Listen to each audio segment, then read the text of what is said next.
question's more for Miho and Glen, but from what I understood from what you're saying, you're each developing a story around your product, one around meat exports, one around dairy, and you've got that sort of rather attractive logo.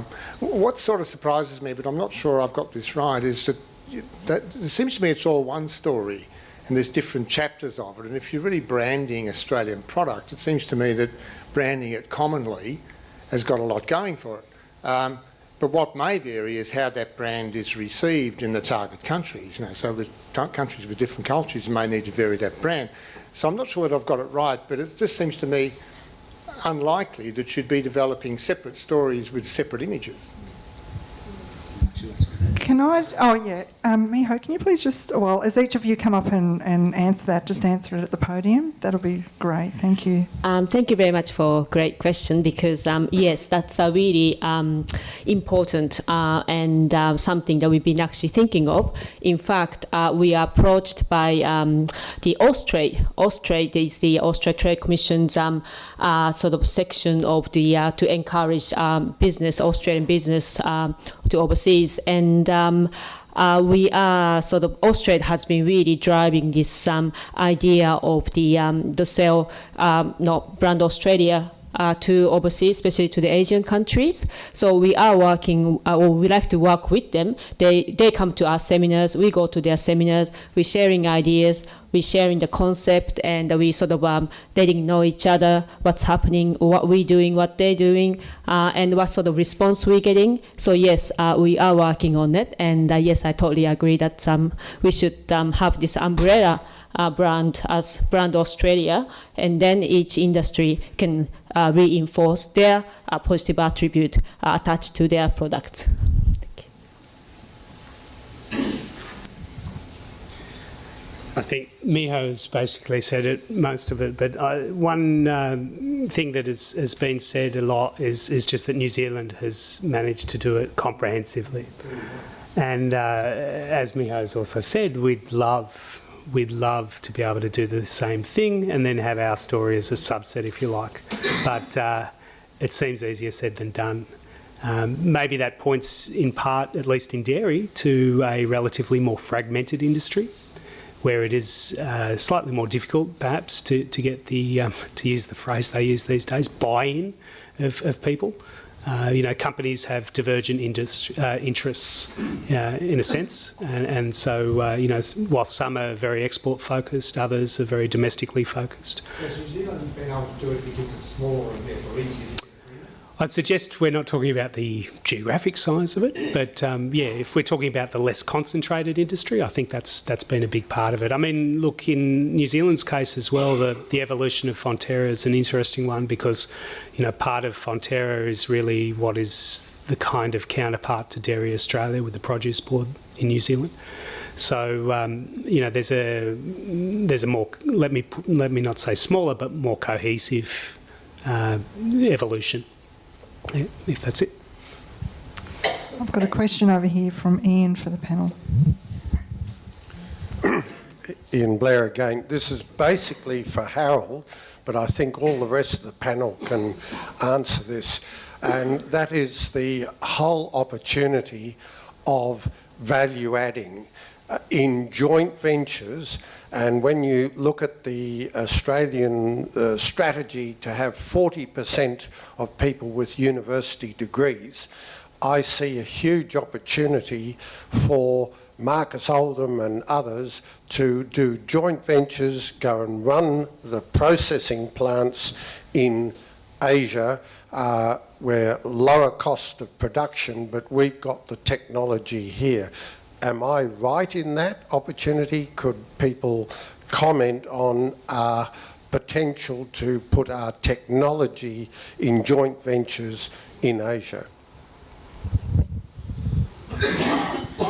Forget about this. A few moments. Look, I totally agree with you. Now there is still like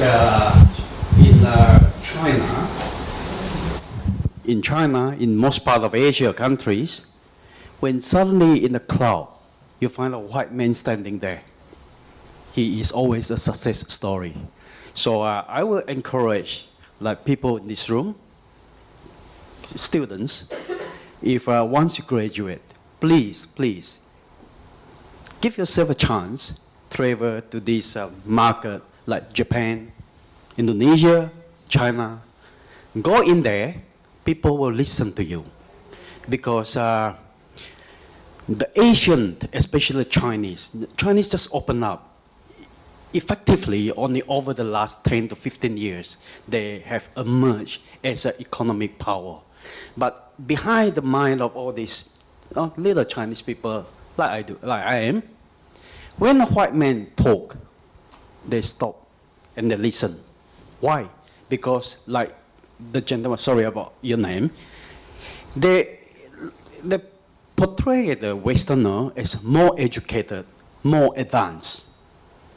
So, it's sometimes we are sitting here, right, in Australia. If you don't give your chance to mix around with these people, they don't know what, and that they are over there. The Chinese are looking around.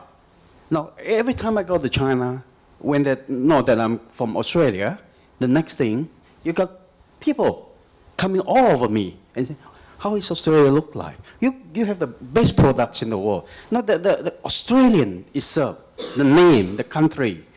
Anything that originated from Australia carries a heavy weight. Now, the Chinese, I shouldn't have said this. Like I think most Australians, they hate the Yankees. Politically, subconsciously, whatever. No. But when they're inside their own living room, they watch American TVs, American movies. So, if we want to penetrate, give us a chance to really penetrate into this marketplace, we should go there. And actually, just before we started this events today, 2 years ago, I was approached by Beijing, all right, the Beijing government.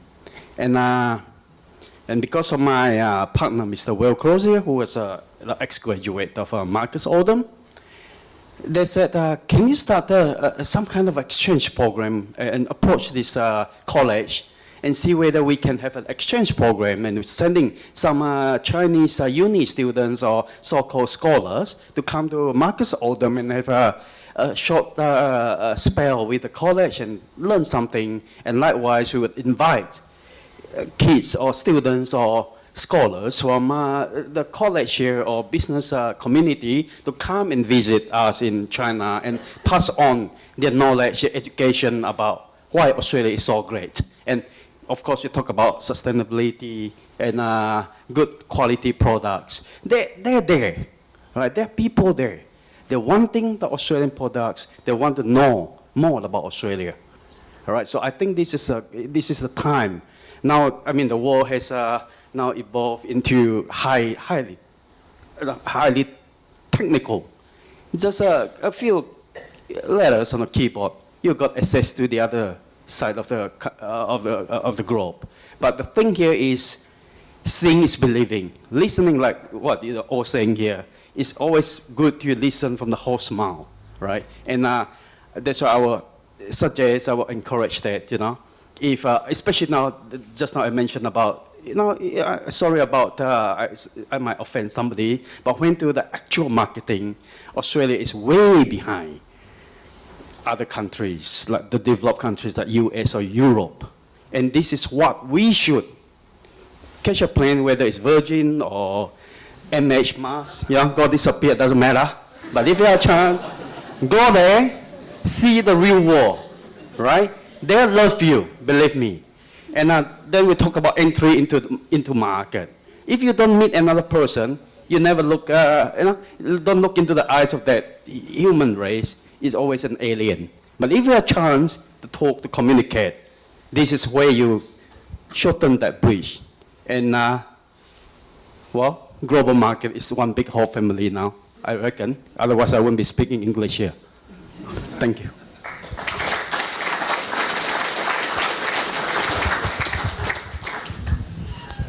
Doug O'Dwyer, but you probably have heard that before. Harold, a question to you, slightly off field, but with you owning the country and the product, and you're going to export it through your own export port into probably your own ships, as a taxpayer, and this will apply to all of us here, how do we know that companies such as yours, and I'm not picking you out in particular, are buying Australian land and then taking the product straight out, where is the tax being paid to Australia?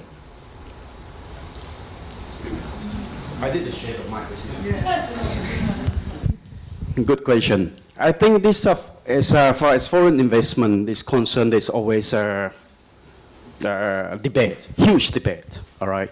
But the one thing I can guarantee, the people, mum and dad, whoever own assets or own farms here in Australia, no 1 inch of land is going to go away from the map of Australia. Now, there was a comment made by the ex-commissioner, Australian ex-ambassador to China. Foreigners, regardless, I mean, in the 80s, there were Japanese. Prior to that, there was the British, there were English, there were American coming to this country to buy lands, to crops, or get into agribusiness. Now, we have to accept that China today is a growing economy, right? And actually, it's the second biggest economy in the world now. Look, we come here with money, real cash, and that cash is flowing into the agri-business sectors.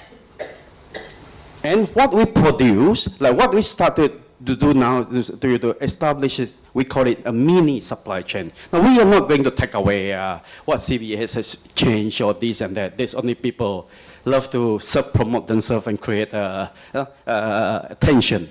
Now, CBH has been in this country, I'm talking about Western Australia, right, okay? CBH is the biggest, they're the co-ops, the biggest co-op in they control virtually 90 or 100% of all the crops produced in Western Australia. Now, they have been there for the last 81 years, 82 years. I tip my hat off from them. I'm actually a very close friend of Dr. Andy, what is his last name now? Anyway, the CEO of CBH. Now, when we have a discussion about this, what you have just said, look, he totally agreed with me. Why? Because you need competition in the marketplace. And I believe that at least 50% of the growers in Western Australia that I have met, they are unsatisfied, happy with how the system is being put in place for them. Again, back to, you put in your sweat and your blood as a farmer, as a growers. What do you get at the end of the day? Farm get price, that's it, right? One day you retire, as a shareholder of CBH, as a corporate members, you get a big check. $1, thank you very much. So this is, to me, is quite unfair, all right? So for what we are doing is different. As I said, the model we have created, we are actually real, doing in an enterprising manner, whereby we pass on the real benefits into the farming communities before you even started growing, isn't it? No, you don't have to go to the bank. You don't go to CBH. If you sell your crops to CBH in advance, all right, they pay you, what, 30%, 70%? But they touch you 9%, right? And that 9% on the money that you brought on them is part of your cost, and it's a big cost, right? And at the end of the day, you either on the cash or you want to wait. You say, okay, I don't need you. I go to the bank and borrow money. I wait for the market. So at the end of the day, if the price of the grain comes down, what are you going to do? You cannot hold your grain forever, isn't it? And the worst is you have to bring or deliver your grain into the system, to the bins, right? When you need money for next season seeding, right? Here, like I said just now, we give you money up front. You go and do your croppings, all right? So if there's a drought, forget about it. I'm not going to take the money back from you because it's based on per hectare or per ton, right? So if, let's say, you just said you have 3,000 hectares, all right, we agreed. Based on your last 10 years records, you're doing 2 tons a year, 2 tons per hectare, and we base on the record to pay you. So if it's a drought, you come back to me and say, look, everybody is suffering. I'm only getting 0.6 ton from an acre. We got to accept that because it was in the agreement, right? For us, why we're coming here to invest is to feed the people, not only to make profit. But by creating this grower right to the end consumer is actually cutting off all the middlemen, milking the 5% and 10%. So rather than that, I have calculated from the time you grow to when you ended up in our flour mill in China, the price is double or triple. Because in China, the break-even cost is $360, US $360 per ton of wheat. And of course, there's trader who wants to make money, like Kondo and this and that.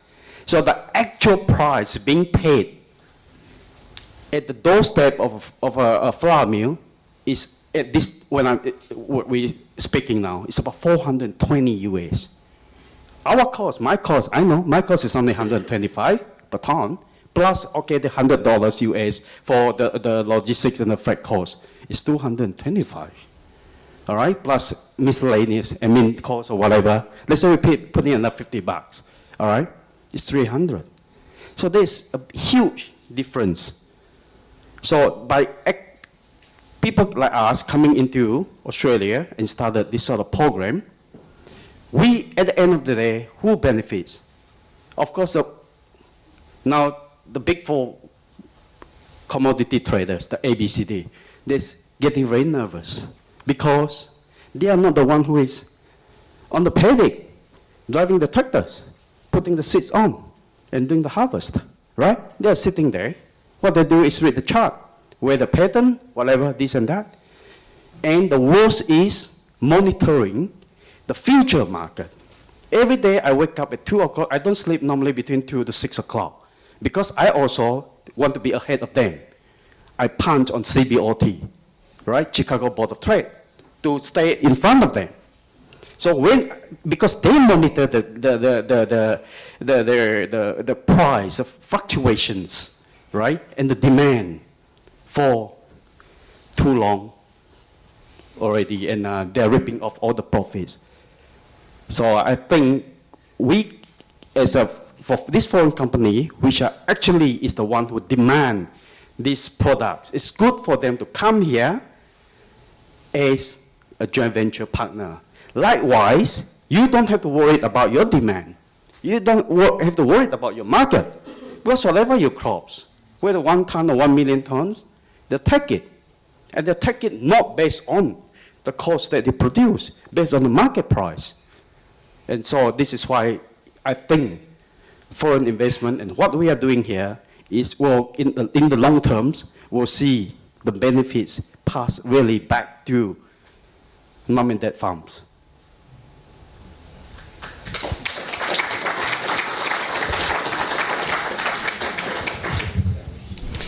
Okay, I'm mindful of the time that we've cut into starting to get into our lunch break. So what I might do is close our panel session because the presenters will be outside having lunch and a chance to catch up then. And I'm going to ask Simon to come up and we're going to close it and thank each of you. We've got a small gift to give you. So I'll start off with Dr. Peter Stein. Thank you for your presentation. And Harold Sim. Thank you. Miho Kondo. Thank you. And last but not least, Glen Fisher. Thank you.